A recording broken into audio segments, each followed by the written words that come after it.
Oi, pessoal, um bom dia. Vamos dar início à nossa aula de hoje, né? Nossa primeira parte, então, nós vamos ter uma continuação sobre os componentes que envolvem a aquicultura, né? Nós já discutimos um pouquinho da aquicultura na última aula, né? E aí, na segunda parte, nós teremos, então, as apresentações, né? No grupo 7 ao grupo 9, né? Na próxima semana, eu queria chamar a atenção para vocês que eu vou fazer uma revisão, né? Na segunda-feira, então, gostaria de todos presentes na aula às 8h50, né, para nós fazermos uma espécie de uma revisão, juntando os principais componentes, né, que vão cair na nossa atividade A2, né, a avaliação que está prevista aí para abertura no dia 23 até o dia 24, com algumas alterações em relação aos outros semestres, né, vai ter, digamos assim, 48 horas disponíveis à prova, mas é claro, no momento que você abrir a prova, tu tens um certo limite de tempo para responder, mas depois a coordenação, né, vai orientar em termos dos editais, né, para elaborar essa, para nós fazermos essa prova, tá? Mas dando continuidade, já indo para uma parte, digamos assim, de fechamento pré-prova sobre os principais componentes da aquicultura, né? Então eu faço um pequeno remember aí do que nós, digamos assim, vimos na última aula, né? Então, nas últimas aulas, nós viemos discutindo um pouquinho essa diferença entre aquicultura e pesca, né? Se vocês se recordarem, a aquicultura ela envolve técnicas de cultivo, né? Envolve o conhecimento, a tecnologia, né? A produção em uma determinada área delimitada e com todos os cuidados, enquanto a pesca, né? Ela já contempla algo mais linkado à pesca extrativista, né? A coleta dos animais em um ambiente então aberto. Então esses componentes são importantes para nós entendermos. Claro, vamos focar mais na parte da aquicultura, né? Nas tecnologias de produção em ambiente, né, controlado da produção. Tá? Depois também alguns componentes que nós vimos, né? As principais espécies produzidas a nível de mundo, de Brasil, da região sul também do Brasil. Então, nós vimos que a carpa é a espécie mais produzida a nível mundial, né, e mais consumida, consequentemente. Né? No Brasil, nós vimos que a produção de tilápia, né, o Brasil é um dos principais produtores de tilápia, né, o quarto maior produtor mundial de tilápia, com destaque, né, o estado do Paraná. A nível de sul do Brasil, nós vimos também a tilápia dominando o mercado, em mais de 70%, 74% dos dados da Epagri, né, abordando para a tilápia como os principais organismos, né, aquícolas produzidos no nosso estado, e também a carpa, o jundiá e outros peixes também com alguma pesquisa e algum desenvolvimento, né, através dos órgãos governamentais principalmente. Mas também, claro, as empresas já entrando nesse ramo de reprodução e disponibilidade dos alevinos, né, dos peixes aí para a produção, né, numa escala mais intensiva. Né? Depois vimos quais são os principais países produtores, né, com destaque a alguns países da Ásia, né? O Brasil ocupa ali a 13ª posição, mas nós também vimos que o Brasil apresenta algumas potencialidades, né, produtivas, né, principalmente por envolver uma grande quantidade de água doce no nosso país, né, e tudo que isso representa no ponto de vista de potencialidade, né, da inclusão da aquicultura. Então, a FAO já estimava que o Brasil poderia ser uma das potências na produção aquícola, né, mas depois o Brasil acabou não atendendo às expectativas e ainda estamos na 13ª posição a nível mundial. E uma última parte, embora passou meio rápido, hoje eu vou fazer alguns remembers disso, né? Envolvem os sistemas de produção aquícola. Então, nós vimos lá que, à medida que nós aumentamos a intensidade de produção, né, nós podemos alojar mais quantidade de peixes, mas é claro que nós temos que acompanhar esse desenvolvimento com a tecnologia, então, com as questões de renovação de água, de aeração dos açudes, nutrição dos animais, né? Então, nós vimos que existem, então, dentro dos sistemas de produção, os diferentes níveis, né? Nós vamos relembrar um pouquinho hoje também uma parte inicial. E hoje, o que eu planejei para vocês é alguns aspectos gerais, digamos assim, sobre as principais linhas, né, que nós, como futuros profissionais da área da ciência animal, da produção animal, né, temos que ter noção em termos da produção aquícola, tá? Então, nós vamos conversar um pouquinho sobre, retomar um pouquinho os sistemas de criação, os aspectos, né, de nutrição animal também, aspectos muito importantes, né, uma espécie diferente do que nós vemos trabalhando, né, dos homeotérmicos que nós vemos trabalhando, né, os peixes, né, numa descrição mais antiga, piscilotérmicos ou heterotérmicos, né, numa definição também, são organismos que têm uma certa diferença em termos do aproveitamento energético, do aproveitamento proteico, né, porque, de certo modo, como nós já discutimos em outras oportunidades, esses animais, eles acabam regulando ou acabam sendo influenciados, melhor dizendo, né, muito influenciados pelas questões ambientais no seu aspecto de manutenção energética, diferente dos suínos e das aves, que de certo modo, né, tirado as grandes amplitudes térmicas, né, mas esses animais eles conseguem regular sua temperatura de acordo com a necessidade energética. Já os peixes é um pouquinho diferente, né? As questões ambientais influenciam nessa mobilidade dos animais, né, em todos os aspectos produtivos também. Tá? E nós veremos um pouquinho sobre isso hoje nessa hora e meia aí, inicial da nossa aula de hoje. Pessoal, então na Professor, última... bom dia. Sim, Hussein, bom dia. Eu tenho uma pergunta. Claro. A criação de peixes, ela tem uma época do ano, assim, por exemplo, que nem agora é inverno, tem o verão. Tem Uhum. uma época do ano que ela é mais produtivo ou depende da piracema? Depende muito, não, as espécies, né, digamos assim, de produção intensiva, de produção em cativeiro, né, elas envolvem muitas questões de temperatura mesmo, como você falou, né? Mas é claro que vai depender um pouco da espécie, né? Nós temos espécies, a maioria das espécies, né, de água quente, vamos supor a tilápia. Se nós quisermos fazer uma produção intensiva, né, nós conseguimos fazer numa janela, por exemplo, de 6 meses, chegando a animais de 800 gramas, né? Então, tem uma forma de nós produzirmos e, claro, nós temos que juntar essa tecnologia dentro da produção. Nós sabemos que no período de inverno, né, quando a temperatura baixa muito, esses animais de certa forma não se alimentam, né, não se mexem muito, digamos assim, né, eles ficam uma espécie de hibernação. Então, o aspecto de produtividade cai muito.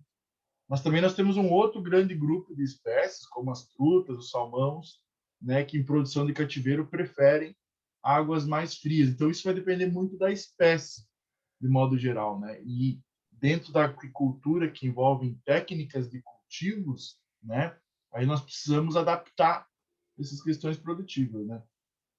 No exemplo da tilápia, focar nos 6 meses, digamos assim, mais quentes do ano. A produção de Jundiaí, em produção intensiva, como são 12 meses, nós não conseguimos parar, né, a produção. Então, focar numa produção anual, mas ter aquela noção que não adianta você, por exemplo, alimentar em dias muito frios, muitos frios, né? Porque esse animal, de certo modo, não vai consumir. Vai estar só colocando ração no fundo do tanque, né? Podendo gerar um excesso de matéria orgânica, por exemplo. Pode desbalancear um pouquinho as questões ambientais do viver. Então, isso depende muito da espécie produtiva, né? Mas aqui no Brasil, geralmente, nós trabalhamos com espécies tropicais de água quente, né? Então, Ah, envolve muito beleza. essas É questões. porque lá para cima, a região de Lages, lá tem criadores de truta, né? E agora Tem, no inverno tem. é o que mais é o que Lages, mais ali, São Joaquim, né? elas estão maior, estão mais gordinhas. Agora essa época é boa para. Agora nós vamos ver um pouquinho da produção de truta, tá? Obrigada. Imagina. E aí, então, nós vemos essas questões da diferenciação entre intensidades que nós vimos na última aula. Depois eu vou colocar uma tabelinha aqui para ficar mais fácil. Mas também existem outras formas de classificarmos as produções, né? Hoje, com a tecnologia, de modo geral, com os diferentes avanços aí, né? Nós vemos a combinação também, o policultivo, né? O cultivo de mais de uma espécie, né?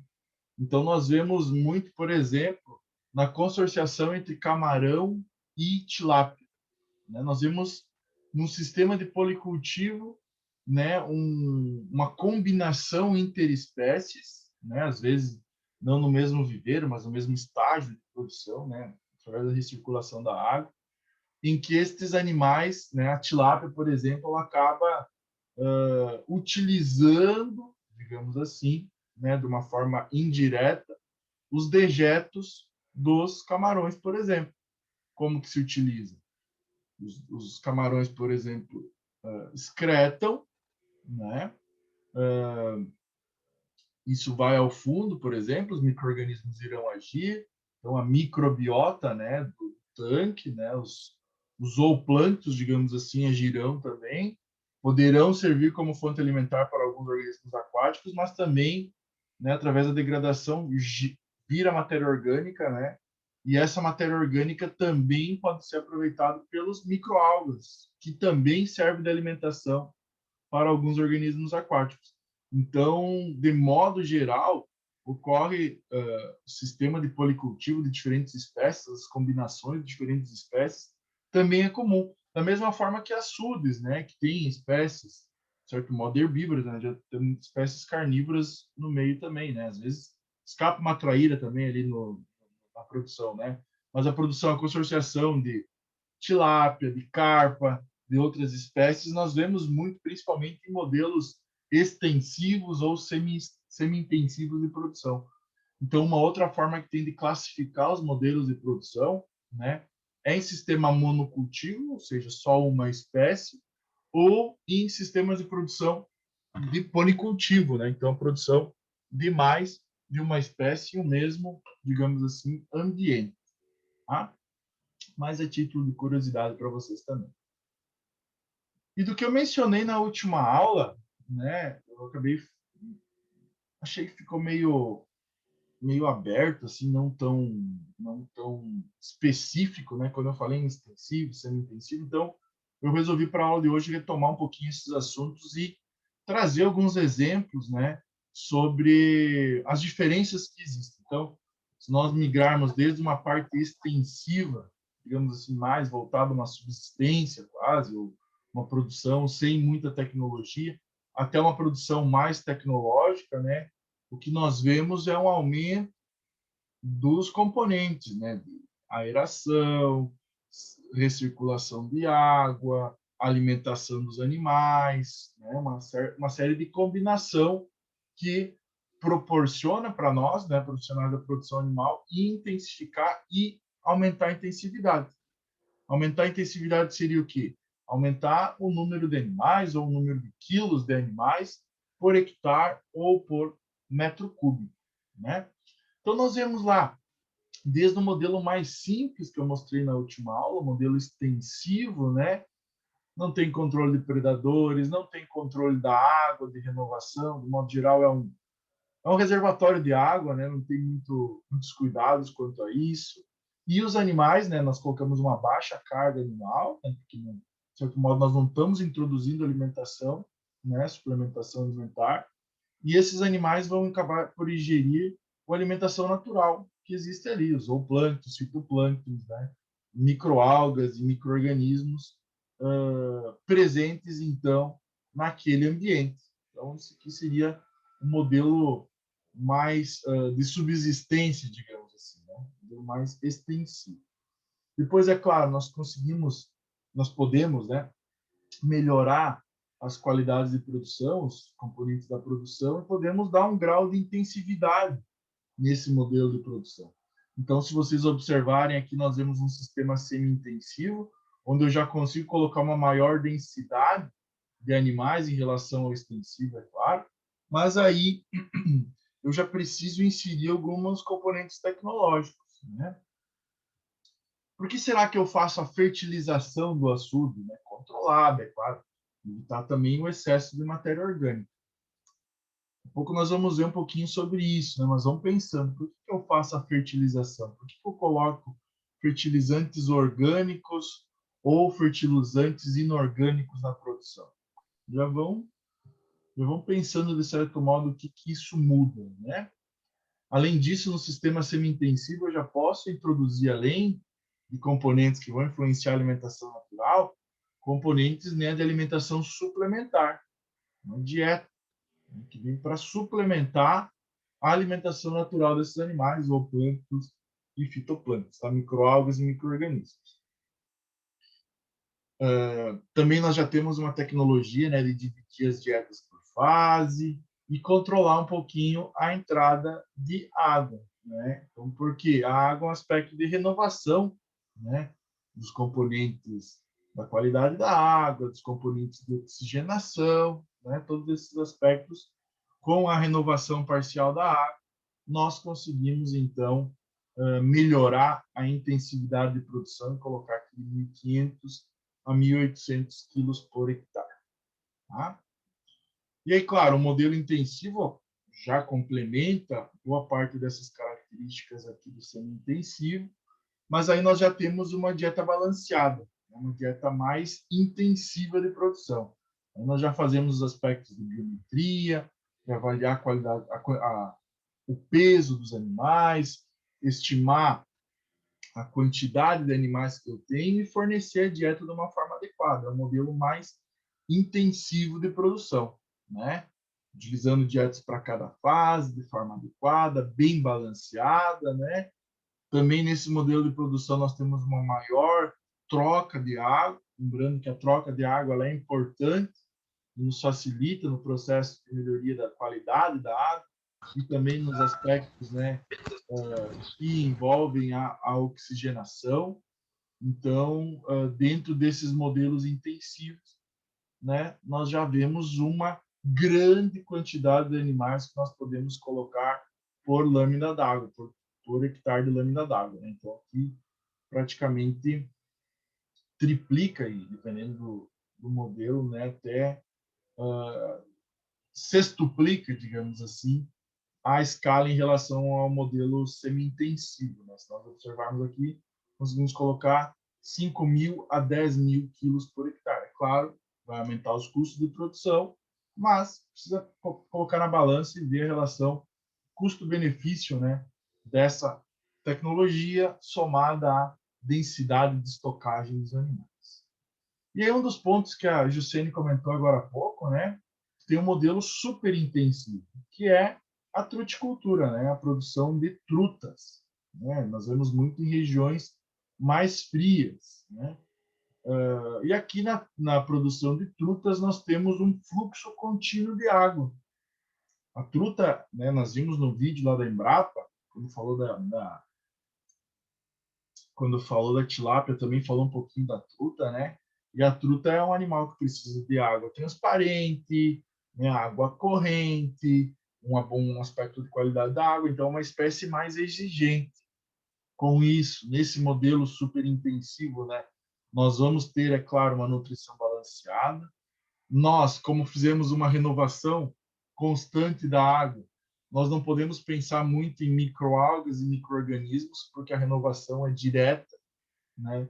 Então, nós não contamos com alimentação natural, nós só, né, contamos, digamos assim, com alimentação suplementar, nem suplementar, com a dieta balanceada que nós fornecemos para esse animal.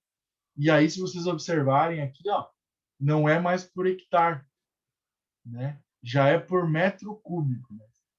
Metro cúbico, 1 por 1 por 1. Né? Então, uma alta carga, né? 70 a 250 quilos, né, de truta, por exemplo, por metro cúbico. Por quê? Porque nós conseguimos chegar no, digamos assim, no platô da intensividade. Né? Um fluxo contínuo de água, uma renovação constante da água, claro, uma forma que os peixes ainda continuem, né, no viveiro, digamos assim, mas um fluxo contínuo da água e uma dieta muito balanceada, sem contar com a alimentação natural, porque o fluxo e a renovação da água, às vezes, né, ocasiona, né, uma deficiência nesse ciclo, né, de produção das microalgas e dos micro-organismos, né, porque constantemente a água está sendo renovada dentro do meu tanque, tá? Então, aqui ficou mais para deixar um ponto mais claro aí da nossa última aula. E aqui depois, o monocultivo eu já comentei com vocês. Pessoal, quando eu falei ali, né, que o semi-intensivo e às vezes até o intensivo utilizam essas tecnologias, né, da fertilização e adubação das águas, né, do tanque em si. Então, isso ocorre porque nós sabemos que uma das estratégias que nós temos de alimentar os animais é através da alimentação natural. E aqui eu trago um exemplo para vocês na forma de desenho, né? Então, o produtor, utilizando aqui, por exemplo, um esterco orgânico, claro, não daquela forma que, né, a carga que soltava uma unidade de produção em cima de um viveiro, né, que a Embrapa já não recomenda tanto, o Rio Grande do Sul já proíbe esse modelo de produção, vai depender de cada estado, é claro, né, mas de uma forma equilibrada, né? Depois nós vamos aprender um pouquinho como que nós, como profissionais de ciência animal, nós conseguimos identificar se esse fertilizante está sendo utilizado em excesso ou se está com falta de fertilização, né?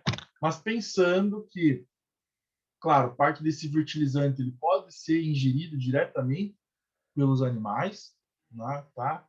Então é um componente que tem que ser considerado, né? Embora exista, né, algumas restrições quanto a isso, mas de modo geral essa matéria orgânica, né, ela sedimenta, ela vai ao fundo e aí começa a formar essas questões, né, que envolvem a fertilização do nosso viveiro.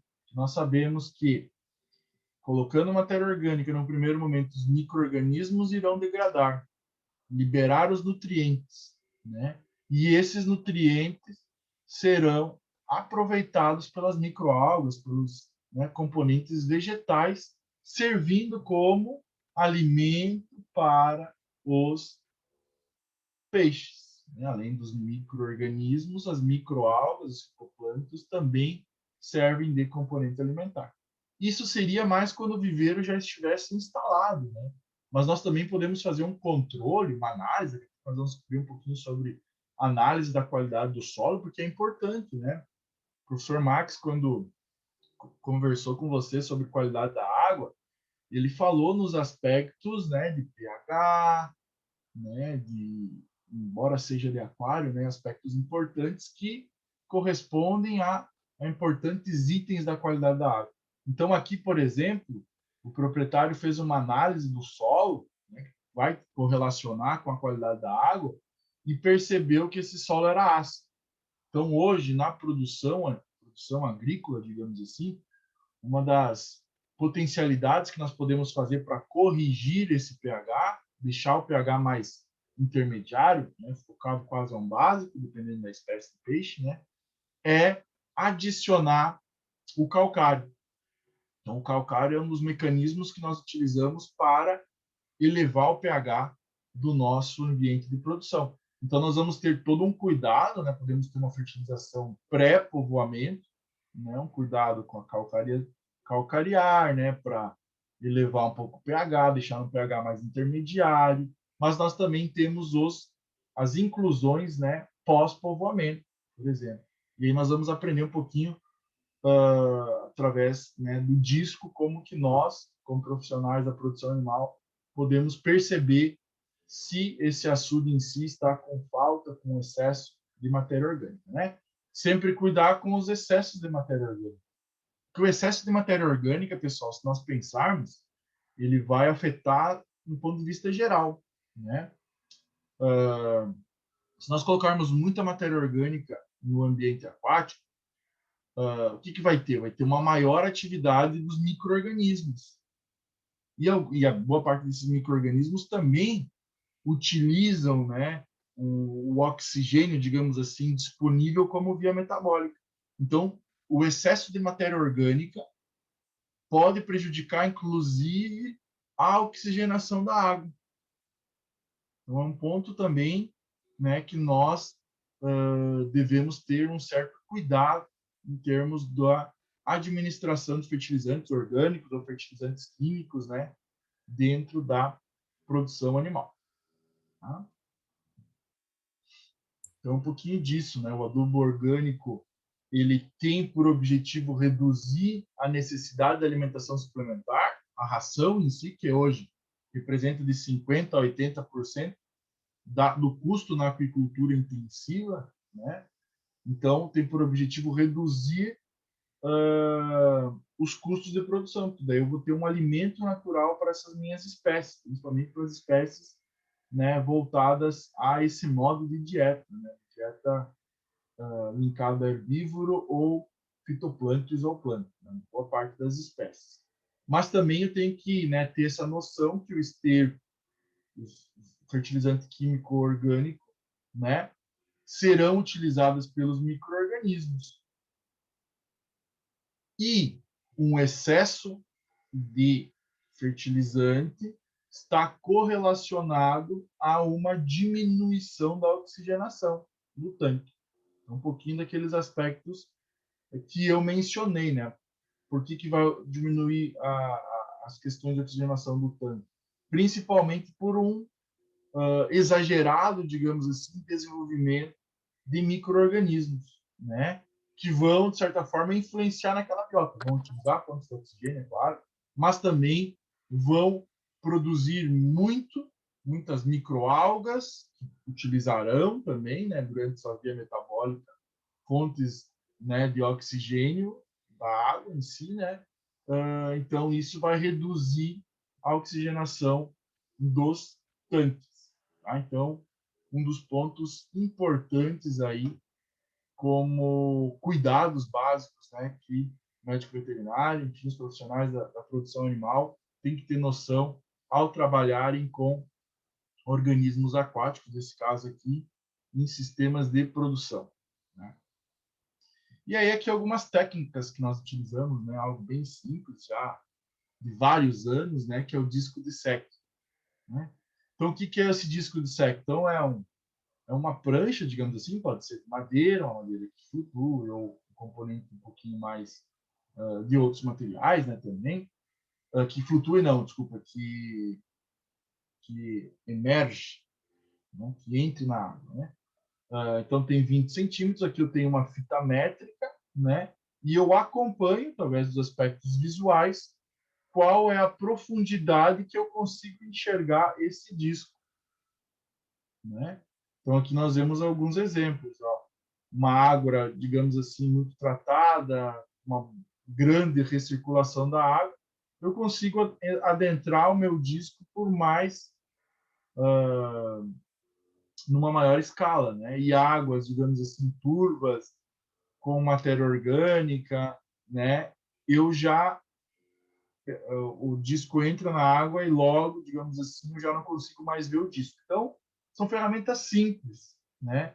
De nós identificarmos a transparência e a turbidez da água. E isso tem correlação direta com a qualidade da água.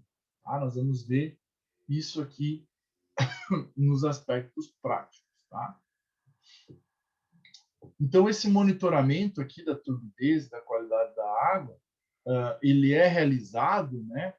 E, caso nós detectamos que, por exemplo, eu logo ao inserir, né, logo perdi o disco, nós vamos ver quantos centímetros que são recomendados para a produção de tilápia, né, que é a principal espécie, né? Mas existem formas de nós melhorarmos a qualidade da água, melhorarmos a turbidez, digamos assim.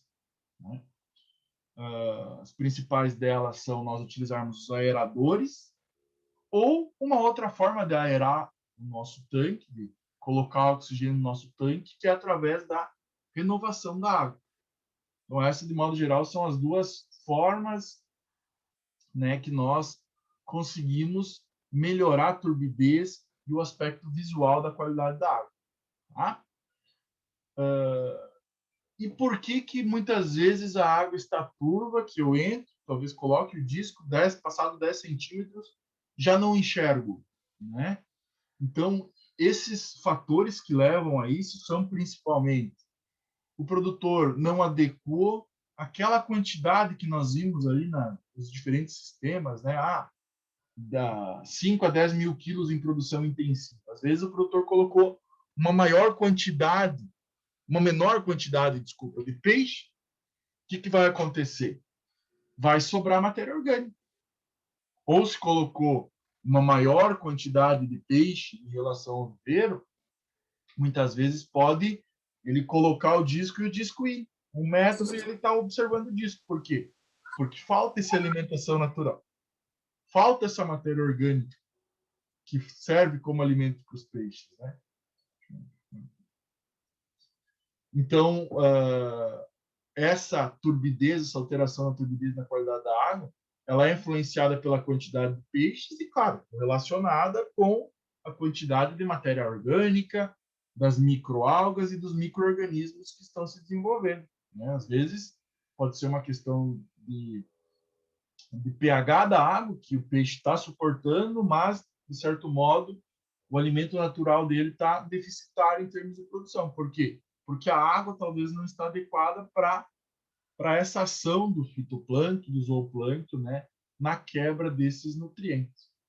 Então, esses são alguns aspectos práticos, digamos assim, que nós temos que ter noção em termos de avaliar a qualidade da água. Claro que análises da água também são recomendadas em algumas produções mais intensivas. E aqui alguns exemplos práticos para tilápia, né? Então, foi lá, a Jucene inseriu o disco, observando na trena, digamos assim, né? E o disco desceu bastante, mais que 35 centímetros. O que isso corresponde? Então, uma água muito transparente, né?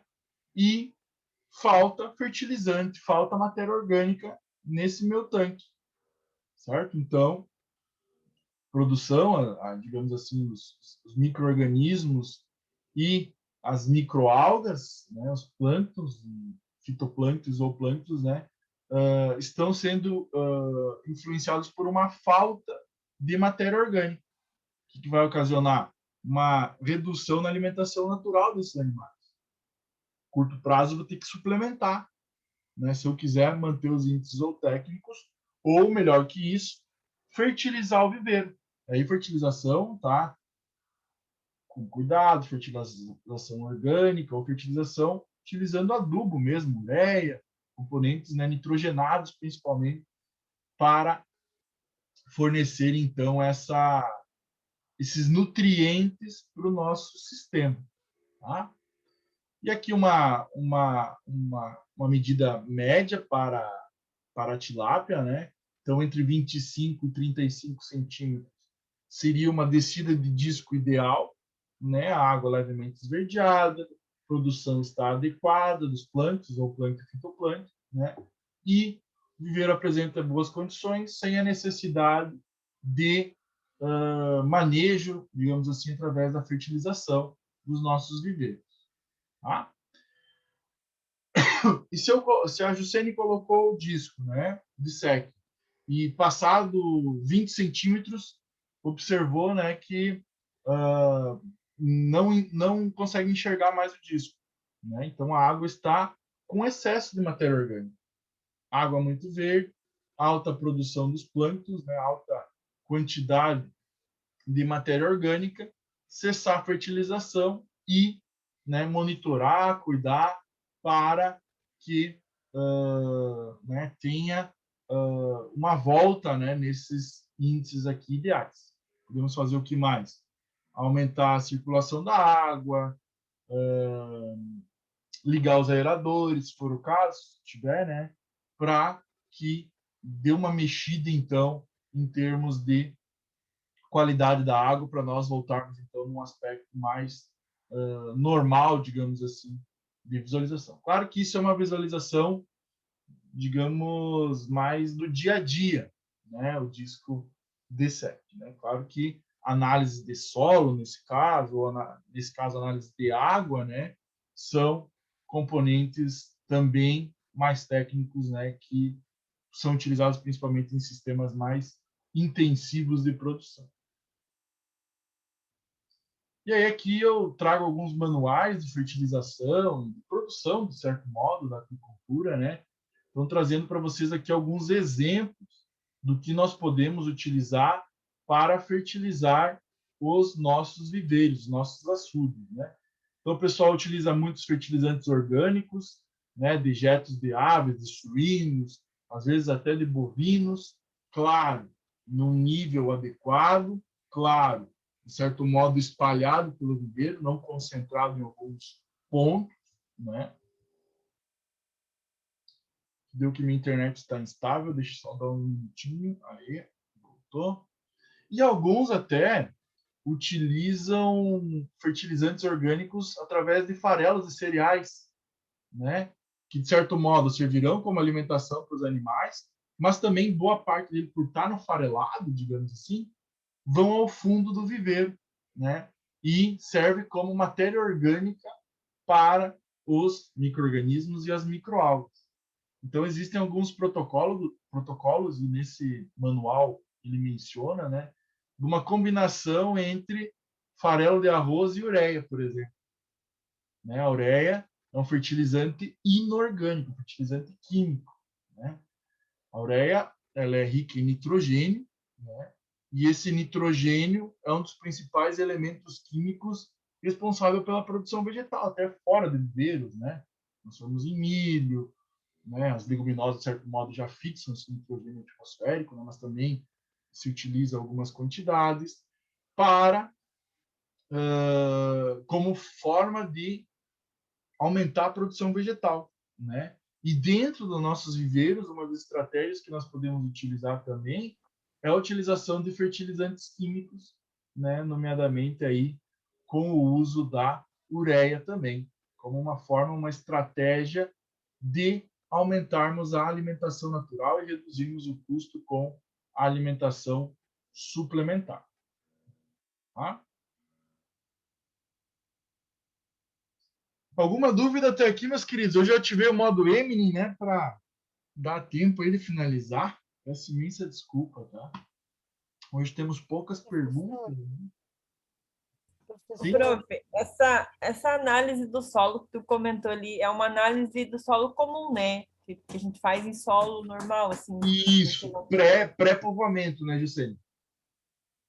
Isso, Ah, tá, beleza. pré-povoamento. Depois nós vamos ver um pouquinho sobre quais estratégias que nós vamos usar para avaliar o solo, tá? Nós vamos avaliar a água e avaliar o solo. Tem alguns modos empíricos, digamos assim, também algumas análises de solo pré-povoamento, principalmente. Eu preciso corrigir mais pré-povoamento. Tá? Professor, Sim, Carmen. eu fiquei só em dúvida. A temperatura da água para a carpa é normal ou ela, não, vamos supor que no inverno, sei lá, eu não entendi, professor. Ah, sim. Uhum. Eu não cheguei a trazer, eu tenho uma tabelinha bem legal, talvez na aula de revisão eu traga para vocês, embora não seja um assunto da atividade, mas é bom porque é curiosidade, né? Então, esses animais, de certo modo, eles são animais que têm preferências por água quente. Né? Existem algumas faixas ali para cada peixe, né? Mas a carpa também é um peixe que, se tiver muito frio, digamos assim, ela vai cessar o seu consumo e vai entrar meio que num stand-by, numa parada assim, produtiva. Tá? A tilápia ela tem uma certa resistência, digamos assim, mas também, né, em condições de inverno, em que a temperatura da água baixa muito, ela vai dar um aspecto de stand-by, uma parada. Né? Eu tenho uma tabelinha que mostra para cada espécie qual a temperatura ideal, né? E eu vou trazer para vocês, então, do índice de conforto térmico, né, desses animais. Então, existe isso, e algumas espécies, digamos assim, mais adaptadas às condições tropicais, preferem, então, águas mais quentes, né? Mas nós também temos espécies de peixes como a truta, como o salmão, que preferem águas mais frias, tá? Não vai ter essa variação interespécie. No nosso modo de produção brasileiro, assim, nós temos grande parte das espécies que nós temos que cuidar com a temperatura baixa, tá? Claro, temperaturas elevadas também prejudicam os aspectos de ingestão, né? Boa parte dos animais, mas a temperatura baixa é a mais prejudicial, tá? Ela prejudica na questão do tamanho, do aumento da carpa desses peixes ou na produção de ovo, filhotes? Pensando na produção zootécnica mesmo, na conversão alimentar, ele não vai comer, e na taxa de crescimento, né? Se ele não comer, de certa forma, ou se ele não comer, não, mas se ele ficar menos ativo, digamos assim, né? Aquela tilápia que eu esperava em 6 meses, talvez vai demorar 9, 10, um ano. Então vai influenciar a performance dos animais, né? É claro, nos pequenos nós temos todo um cuidado à parte, né? Cuidado na levinagem, na larvicultura, né? Envolve aspectos bem mais cuidadosos em termos de temperatura e qualidade da água. Então, a temperatura, de modo geral, ela influencia em todas as fases de vida destes organismos, né? Por esse fato de eles serem heterotérmicos ou psilotérmicos, né? E serem influenciados pelas questões da temperatura ambiental no seu desenvolvimento. Eles não têm, como os suínos e as aves, por exemplo, reserva energética para utilizar para dias frios e para eles continuarem se locomovendo. Não, eles entram numa espécie de stand-by, uma espécie de parada, uma espécie de hibernação, pouca movimentação, pouco consumo e diminui os índices zootécnicos, né? A performance, digamos assim, destes animais. Professor. Imagina. Meus queridos, agora vamos falar um pouquinho sobre... né, nós falamos da alimentação natural, digamos assim. Vamos falar da alimentação suplementar, né? Nós incluirmos rações, né, dietas para os peixes. Então, aqui, é importante que vocês saibam, né, de certo modo, que existem diferentes espécies. Eu só trouxe espécies da piscicultura, né? Mas é muito difícil nós falarmos de todas as espécies, né? Como nós falamos das aves, dos suínos, digamos assim, porque existe um mundo, uma variabilidade muito grande entre espécies e digamos assim, suas formas de ingestão e e sua principal via metabólica, sua principal tipo de presa em ambiente natural. Porque esse tipo de presa em ambiente natural, em ambiente selvagem, digamos assim, ela, de certo modo, para nós que formulamos a dieta, nós podemos formular uma dieta que se adapte melhor ao que o animal consumiria em ambiente selvagem, né? Então, nós vamos ver um pouquinho sobre isso. Por exemplo, espécies carnívoras têm uma quantidade de proteína maior, espécies piscívoras, né, que se alimentam de peixes, uma quantidade de proteína maior. Então, nós temos que, claro, não vamos conseguir falar sobre as espécies de peixes hoje, né, mas a mais importante é que vocês tenham a noção de que existe uma grande diversidade na aquicultura, né, falando só em peixes mesmo, coisas que na avicultura e na suinocultura nós não tínhamos tanta diversidade. Claro, nós tínhamos lá diferenças de nutrientes para cada fase, mas aqui nós temos diferenças de espécies, né? O que torna, de certo modo, bem mais complexo o estudo para cada uma das espécies, né? E dentro da alimentação desses animais, nós temos, é claro, as rações fareladas, que são utilizadas principalmente para espécies menores, né? Para fases menores de produção, para berçário, né, produção de larvas e alevinos, né? Mas nós também temos algumas tecnologias que nós utilizamos. A pelletização e a pelletização e extrusão, floculação, tá? São todas técnicas que nós podemos utilizar para alimentar os animais. Hoje nós vamos falar principalmente dessas duas tecnologias aqui utilizadas na alimentação dos peixes? A peletização e a extrusão. Mas a extrusão também pensem que é uma peletização-extrusão, tá? Ela também tem os mesmos conceitos da peletização, só que tem uma temperatura, uma pressão maior. Nós vamos ver quais são as vantagens de nós fazermos isso. Tá?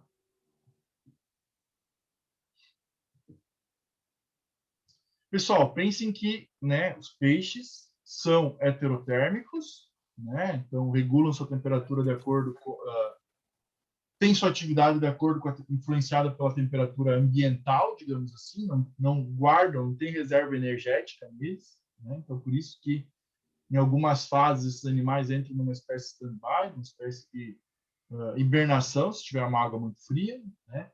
Mas esses animais, por não terem que reservar energia, armazenar energia, né? Eles têm uma menor exigência energética, eles não precisam acumular gordura, digamos assim, né?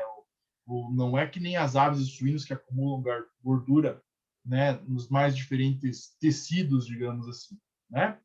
Então eles têm uma menor exigência energética e uma melhor eficiência para aproveitar a energia. Pensem que, né, quando nós pensamos que nós alimentamos um animal, perdeu na forma de fezes, perdeu na forma de urina, perdeu na forma de incremento calórico, perdeu na forma de armazenamento de energia, né, incremento calórico. Nesses animais, a energia que eles ingerem, eles logo utilizam. Então, pode utilizar como um aspecto de posição muscular, aspecto de combinação tecidual, né? Então, esses animais têm uma menor exigência energética, uma vez que não acumulam, ou acumulam pouco, né? Embora nós vemos, às vezes, umas tilápias bem gordinhas aí, né? Então, acumulam um pouco, menos, claro, que as aves e os suínos, e tem um melhor aproveitamento dessa energia. E aproveitamento também da proteína, né? Bem mais aproveitável, que não precisa armazenar, digamos assim, já é tudo utilizável. E aqui eu trago para vocês que os custos de produção da aquicultura, eles podem seguir quase platôs que nós vimos lá na avicultura e lá na suinocultura. Então, girar em torno aí, né, claro, uma produção intensiva, né? Girar em torno aí dos 50% a 80%, conforme alguns relatórios aí da Embrapa. Tá? E aí, é claro, porque se eu utilizar uma alimentação suplementar, uma alimentação balanceada, né? Então, aqui nós vemos uma ração para levino, farelada, depois aqui algumas rações peletizadas ou extrusadas, né? Que à medida que esses animais vão crescendo, nós vamos aumentando a granulometria. 3 milímetros, 3 a 5, 8, né? E 8 em diferentes proporções de proteína. Se vocês observarem aqui, ó, o que chama atenção na proteína? Isso aqui é proteína, o valor de proteína, ó. 50%, 42%, 32%, 28%, 32% e 24%. Chama a atenção de vocês alguma coisa em relação a outras espécies? As outras espécies não são utilizadas essas rações? Não, eu digo a quantidade de proteína. Olha o quanto de proteína que se usa para peixe. 50, 42, 32. É porque eles não têm depósito de gordura? Eles não têm a eficiência é mais forte, né? Mas ela é maior ou menor em relação a outras espécies? Quando nós vimos quando nós vimos as dietas de aves, que vocês formularam o quadrado de Pearson, lembra do exemplinho lá que vocês tiveram que fazer um cálculo? Vocês lembram do valor que eu colocava no meio? Tipo, era 21, 18. Me parece que dos peixes a proteína é maior. Bem maior, muito bem, é isso. Então, esses pontos aí que vocês têm que ter um pouquinho de noção também. A quantidade de proteína na piscicultura ela é bem maior do que nas outras espécies. Tá? Pessoal, nós não vamos entrar nessa parte de formulação, porque eu já mostrei para vocês o programinha, né? Mas, pensando aqui na produção de peixes, então, nós vamos ter diferentes categorias, Da mesma forma, um nutricionista, um zootecnista, um veterinário que vai se especializar em nutrição animal, né, ele ou busca os NRCs, né, que é o National Research Council, né, que é os livros de requerimentos nutricionais, né, tem as exigências nutricionais para peixes e para camarão, tá? Ou compra um programa de formulação de dietas, né, e formula as dietas que já estão incluídos esses valores dentro do programa de formulação. Tá? Então, claro, vamos ter que sempre cuidar das fontes proteicas, fontes energéticas, fontes de fibra, fontes de vitaminas, fontes de aminoácidos, minerais, né? Da mesma forma como nós trabalhamos lá nas outras espécies, né? Para cada uma das fases. Aqui eu trago só a título de curiosidade, né? Como a Carmen mencionou ali, a proteína vai representar boa parte da dieta mesmo dos peixes, né? E aí nós temos, né, relembrando, nós vamos poder ter fontes de proteína animal, fontes de proteína vegetal, e na fonte de proteína vegetal, o destaque por farelo de soja, né, que contém boa quantidade de proteína bruta, mas também nós podemos utilizar componentes de origem animal na formulação desses animais, diferente dos ruminantes, dos bovinos, dos caprinos, dos ovinos, que nós não utilizamos estes componentes. Tá? Então, aqui segue um pouquinho o fluxo do que nós aprendemos nas aves e nos suínos. Aqui as fontes energéticas, que podem vir de carboidratos, de amido ou de gordura. Tá? Então, fontes de energia também são importantes para a nossa dieta dos animais. E aí, se vocês observarem, meus queridos, né, isso daqui é uma dieta para tilápia. O que vocês observam? Então, que a Carmen já falou, né, uma grande quantidade de proteína. Claro, vai ter uma variação de acordo com a idade dos animais, né? Mas um outro ponto importante também é que à medida que esses animais vão crescendo, digamos assim, vai ocorrendo uma alteração física nessa dieta. Olha aqui, ó, uma ração em pó ou peletizada, e uma ração peletizada depois de 3 a 4 milímetros, 3 a 4 ou 5 a 6 milímetros. Então, por que isso vai aumentando? Porque o tamanho do animal vai aumentando, o tamanho da boca do animal vai aumentando. As dietas fareladas, nesse modelo de produção, elas não são tão eficientes. Elas têm uma certa perda, né? Porque ela vai para o fundo. E a ração extrusada, por exemplo, ela fica na superfície, com uma maior facilidade desses animais ingerirem, né? Mas um dos principais pontos é que nós vemos que o tamanho de partícula aumenta com o tamanho dos animais, né? E, claro, uma variação da quantidade de proteína, né? Numa fase inicial, os animais precisam de uma maior quantidade, numa fase intermediária final, uma menor quantidade, mas alta quantidade de proteína quando nós pensamos em outras espécies, em suínos, em aves, né? A quantidade de proteína aqui, pela essa alta eficiência de aproveitamento, ela é bem maior nos peixes, tá? Aqui os 3 principais tipos de ração: farelada, peletizada e peletizada extrusada, tá? E nós vamos ver um pouquinho agora as diferenças que existem. Já estamos acabando, tá? Para dar tempo aí dos próximos grupos apresentarem, tá? Então, por que existe a ração farelada? Uma fase inicial é importante. Os animais não têm tamanho, né, de bocado, digamos assim, para ingerir uma ração peletizada. Então, numa fase de berçário, por exemplo, as dietas são fareladas. Posteriormente, quando os animais adquirem tamanho, nós podemos introduzir as dietas peletizadas, que vão ter algumas vantagens, tá? Peletizada e peletizada extrusada, que vão ter algumas vantagens no ponto de vista produtivo. Tá? Qual que é a vantagem pense num organismo, num ambiente aquático, qual a vantagem de nós termos uma ração peletizada ou peletizada extrusada frente à ração farelada? Qual que é a vantagem?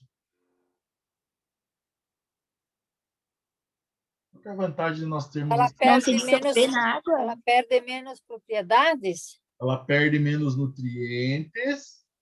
A Carmen, a Carol falou das... Se dissolve menos? Não sei. Principalmente a extrusada, tá, Carol? Extrusada dissolve menos, mas isso aí, show. Então já vamos entender o porquê. Já antecipo, né? Porque essa daqui ela flutua.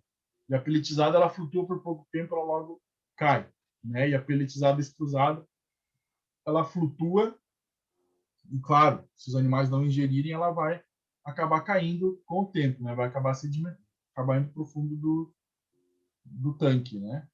Mas são essas, né? As perdas de nutrientes são menores, né?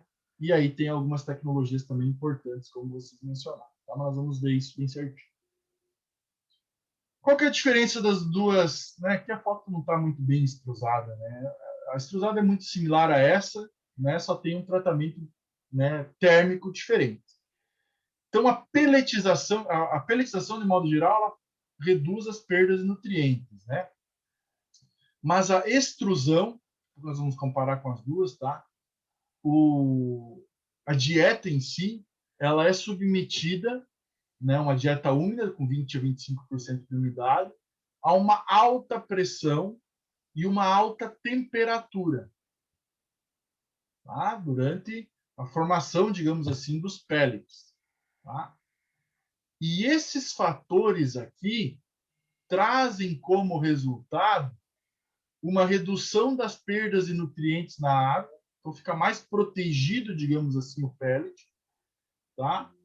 E também aquela vantagem que é importante na grande parte das espécies de peixes, né? Espécies que consomem nutrientes na superfície, né? Então, que são a flutuação que a Carol falou e falou muito bem, tá? Então, aumenta também os aspectos de flutuação na dieta pelletizada e extrusada, tá? Mas outras vantagens, não sei se você se recorda, né, mas nós utilizamos na nutrição algumas estratégias térmicas para melhorar o aproveitamento dos nutrientes. E como nós estamos utilizando na pelletização e extrusão uma grande temperatura, na extrusão nós acabamos melhorando a digestibilidade do amido e proteína. Porque esse tratamento térmico em si promove o que nós chamamos de gelatinização, né? A gelatinização dos nutrientes, né? Uma expansão, o que faz com que melhore o seu valor nutritivo, melhore o aproveitamento, a digestibilidade para os animais, né? Reduz aqueles componentes antinutricionais, né? Então uma série de fatores devido a essa inclusão da extrusão, que é, digamos assim, que é a dieta, né? A forma física da dieta mais que apresenta melhores índices zootécnicos, melhores índices produtivos, tá? A extrusão, tanto por flutuar, por reduzir a perda de nutrientes e por melhorar a digestibilidade. Então, esse aquecimento aqui melhora essa digestibilidade dos nutrientes. Tá? E a outra forma era a pelletização simples, pelletização tradicional, né? Então, tem uma umidade intermediária, uma pressão intermediária e uma temperatura um pouquinho mais baixa do que a extrusão, né? Então, como resultado, essa forma de disponibilizar o alimento, né, mais intermediária, mais com menor aquecimento, digamos assim, traz como resultado que os pellets, eles com o tempo eles vão afundar, logo afundam, né? Então não consegue fazer aquela flutuação que às vezes nós buscamos, né? Outra questão, o amido não é tão cozido, então não melhora tanto os aspectos nutricionais de digestibilidade, tá? Na pelletização. E a extrusão ela dá maior resistência no pellet. E a pelletização tradicional ela dá menor resistência. Então, muitas vezes, né, os pellets perdem os nutrientes na água. Então, essa forma aqui ela é menos protegida, digamos assim, dos pellets. Né? E aí, a eficiência alimentar é menor do que a ração extrusada. Mas é claro que a extrusada ela vai demandar um custo de produção maior. Né? Então, tem que ver essa relação custo-benefício, né? Dentro dessa utilização das diferentes tipos, né? Formas físicas das rações utilizadas. E aqui daí eu trago, né, alguns detalhes, ó, à medida que o animal vai crescendo, né? Claro, vai aumentando o tamanho da granulometria do pellet, né? Desde uma dieta farelada lá no início até uma dieta pelletizada ou extrusada, tá? E aí alguns aspectos práticos, né? Isso aqui não cai no Enem, né? Mas como título de curiosidade, né? Então, nós temos algumas estratégias que nós utilizamos para alimentar os animais. Então, muitas vezes nós precisamos fazer a biometria, a coleta dos animais para ver o índice de desenvolvimento deles, o peso, o tamanho, né? E estimar mais ou menos a quantidade que eu tenho de animais e suplementá-los, né? Alimentá-los, se for um modelo intensivo, né? Focado muito na nutrição, um super intensivo também, né? Nós utilizamos esses percentuais. Vamos supor que eu tenha 100 quilos de alivinos num determinado viveiro, por dia eu vou dar de 3 a 5% do peso, eu vou dar então de 3 a 5 quilos de alimento. Né? 3 a 5%. Então, se eu tiver 100 quilos de alivinos, uma grande quantidade de alivinos, né? Eu vou dar de 3 a 5 quilos de alimento para esses animais.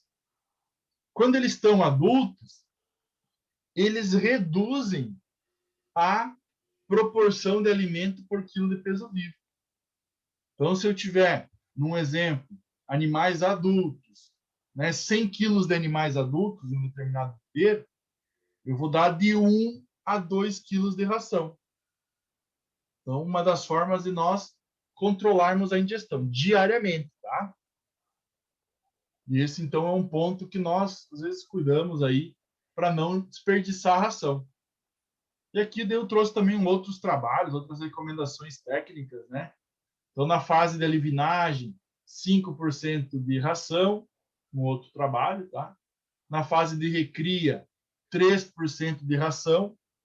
Isso aqui é para tilápia, tá? Um outro pesquisa. Isso aqui é a recomendação da Embrapa, digamos assim, né? E essa daqui é uma recomendação de um trabalho científico. Então, às vezes, pode ter essas oscilações, tá? E na fase de engorda, 1% do peso vivo. Então, nós sempre temos que fazer esses aspectos de biometria, né? De entender qual é o peso dos nossos animais, entender qual a quantidade de animais que eu tenho para nutrir adequadamente, né? Se eu for para utilizar ração, utilizar a ração de uma forma adequada. E aqui só também alguns componentes que, para nós finalizarmos, alguns componentes que às vezes nós temos dificuldade em incluir nas dietas, né? As gorduras. Às vezes, quando nós incluímos lá na fase da massa, digamos assim, quando nós estamos fazendo a massa para fazer os pellets, a gordura ela não dá, digamos assim, a liga da massa, ela prejudica, né? Além de desnaturar e ter alguns problemas. Então, uma das formas que nós utilizamos para ultrapassar a adição de gordura, né, é muitas vezes aplicar no final, após a pelletização, digamos assim, eu tenho pellet, eu faço aspersão de gordura no pellet. Porque a gordura, muitas vezes, ela prejudica essa massa que eu estou fazendo, essa ração que eu estou fazendo. Então, muitas vezes, nós utilizamos a adição de gordura no final do processo. Isso se utiliza muito na formulação de dieta para cães também, né? Porque a gordura ela dá uma certa, não dá liga na massa da ração pelletizada que nós queremos fazer. Então só também alguns pontos aí que nós temos que ter cuidado. Pessoal, aqui existe um material de apoio também, depois eu vou retomar na nossa aula de revisão, tá? Mas fica mais para que vocês tenham um pouquinho de uma tarefa de casa, digamos assim, dar uma olhadinha nos slides. Ele está meio que autoexplicativo, né? Compreendemos, então, os principais pontos. Aqui tem um manual de produção de um viveiro, tá? Os principais pontos que são importantes no momento de uma instalação de uma espécie aquícola, né? De um viveiro aquícola, né? Tudo começa por uma coleta da água, para perceber, né, as questões mais adequadas dessa água. Tem, então, a temperatura dos nossos peixes aí próximos a 25 a 30 graus, né? Lá digamos assim, do recurso hídrico, do rio que nós vamos coletar água para o nosso açude. Quais são as características dessa água? Então, aqui está um pouquinho sobre essas características, tá? Então, o pH ideal aí é de 6,5 a 8,5, né? pHs alcalinos ou ácidos atrapalham. Depois, fazer algumas análises de solo. E o solo aqui, eu só chamo a atenção que nós preferimos, né, solos argilosos do que aqueles solos arenosos, solos quebradiços. Então, tem algumas estratégias, né? Nós vamos lá no campo, nós podemos fazer algumas estratégias para perceber se esse solo é bom, se esse solo é argiloso, né? Claro, podemos fazer também uma análise de solo. Mas se nós pegarmos o solo e fizermos esse rolinho que vocês veem aqui em perfeitas condições, né? É um solo mais argiloso. É um solo que é preferível para as construções dos viveiros, que os cantos não vão desmoronar, né? Que tem uma qualidade boa. Também em relação ao solo, quando nós fizemos análise, nós temos que cuidar para não ter excesso de matéria orgânica. O excesso de matéria orgânica ele pode ser prejudicial à produção. Então, tudo isso nós vemos numa análise de solo. Tá? E aqui daí todas as etapas, né, que nós temos que ter para a produção do viveiro, uma licença ambiental, uma análise topográfica, né, as diferentes estruturas de um viveiro, como deve ser feito esse viveiro. Aqui só a título de curiosidade, né, minha mini fazendinha, quais são os equipamentos que eu utilizo aqui. Aqui momentos para dragagem, né? Às vezes quando a água sobe muito tem que ter uma espécie de um ladrão, um componente para adequar o nível da água. Aqui fazendo a despesca, né? Então eu vou tirando essas tábuas, vai diminuindo a quantidade de água e eu faço a despesca com as redes, né? Então depois na próxima aula nós vamos fazer então uma revisão e vamos contar também com esses pontos aqui da aquicultura. Certo, meus queridos? Então, a aquicultura são aspectos mais gerais. Sim, Juscelino. Dá para voltar ao primeiro slide daquela máquina, da máquina grande ali que eu estava olhando primeiro? Outro. Esse. Deu, professor. Coisa linda essas máquinas, né? Obrigada. De nada. E o preço? Oxe, agora com o dólar mesmo está feito. Mas é claro que aqui o produtor, em geral, ele aluga, né, para horas máquinas, né? E também tem um processo, a nível do nosso estado, tem um trabalho muito bom da Secretaria da Agricultura, né, e Pesca, a nossa Secretaria aqui é Agricultura e Pesca, né? Que envolve facilitação para essas construções de viveiros em pequenas propriedades, tá? Então tem programas bem bacanas aí de produção de viveiros e apoios, né, governamentais nisso. Tá? Onde fica essa secretaria? A secretaria instalada onde?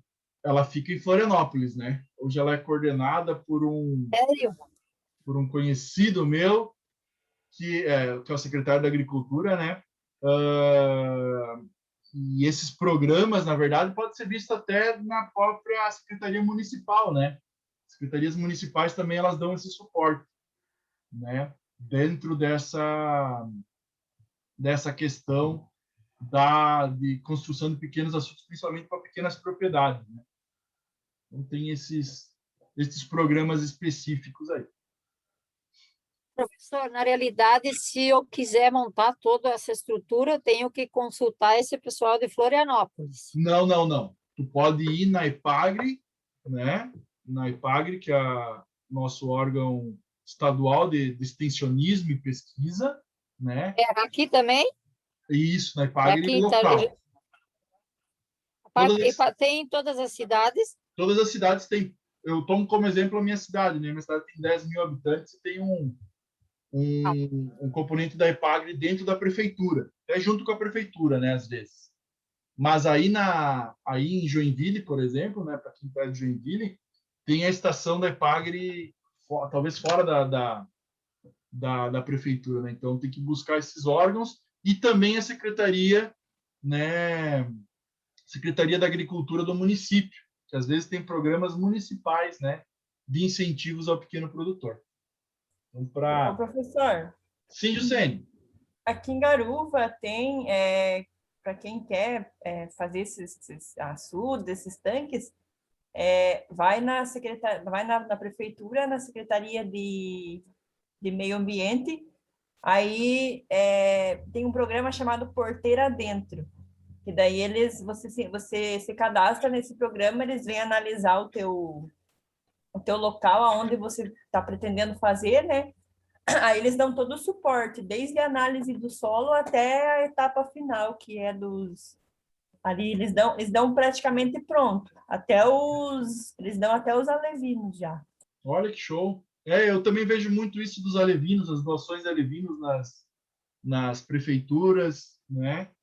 Então, é porque assim, ó, tem aquela questão da FAO, né? E muitos estados ainda estão com essa ideia, né? Porque hoje nós vemos em Santa Catarina aí a parte da tilápia, né? 74% da produção aquícola é tilápia. Então existe esse incentivo. Nós temos, é claro, poder de produção, né? Nós temos uma rica quantidade de água doce, uma boa probabilidade de produzir viveiros, né? Uma produção mais intensiva. Então, boa parte das prefeituras tem esse suporte, principalmente voltado à agricultura. Obrigado, Juscelino. Show. Valeu.